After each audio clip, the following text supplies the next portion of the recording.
ജയിലഴികൾ എണ്ണിക്കൊണ്ട് ഇനി കേജ്രിവാളിന് തിരഞ്ഞെടുപ്പ് ഫലം കേൾക്കാം. എൻഡിഎയുടെ വിജയം ജയിലറയിൽ മധുരം കൊടുത്തു തന്നെ മോദി സർക്കാർ ആഘോഷിക്കുമെന്ന് ഉറപ്പാണ്.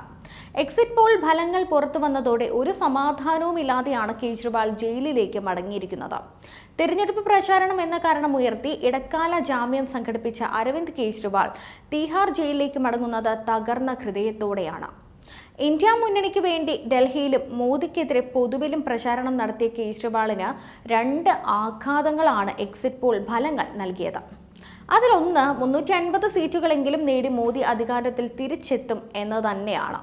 രണ്ടാമത്തേത് ഡൽഹിയിൽ ആം ആദ്മിക്ക് 1 സീറ്റെങ്കിലും കിട്ടിയാൽ ഭാഗ്യം എന്ന എക്സിറ്റ് പോൾ ഫലമാണ്. ഡൽഹി BJP നേതൃത്വത്തിലുള്ള NDA തൂത്തുവാരുമെന്നാണ് ഇന്ത്യ ടുഡേ ആക്സിസ് സർവേ ഫലങ്ങൾ പറയുന്നത്.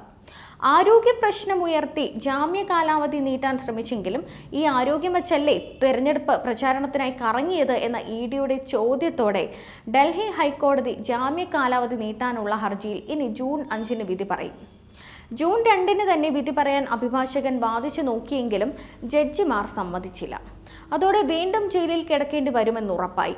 തന്റെ ജീവിതം രാജ്യത്തിന് വേണ്ടിയുള്ളതാണ്, പ്രചാരണത്തിനിറങ്ങിയത് രാജ്യത്തെ സംരക്ഷിക്കാനാണെന്നും ഡൽഹി മുഖ്യമന്ത്രി അരവിന്ദ് കേജ്രിവാൾ പറയുന്നുണ്ട്.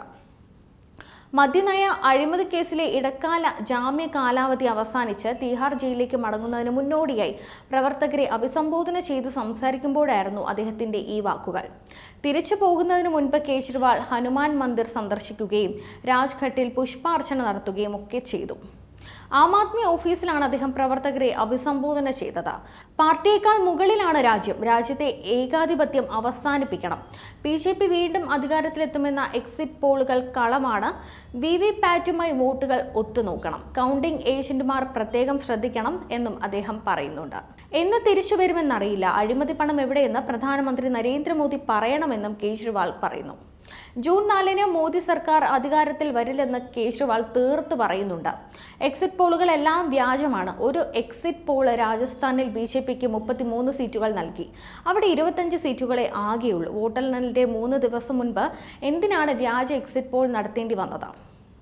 വോട്ടിംഗ് മെഷീനുകളിൽ കൃത്രിമം കാണിക്കാൻ ശ്രമിക്കുന്നു എന്നതിന്റെ തെളിവാണ് ഇതെന്നാണ് കേജ്രിവാൾ പറയുന്നത്.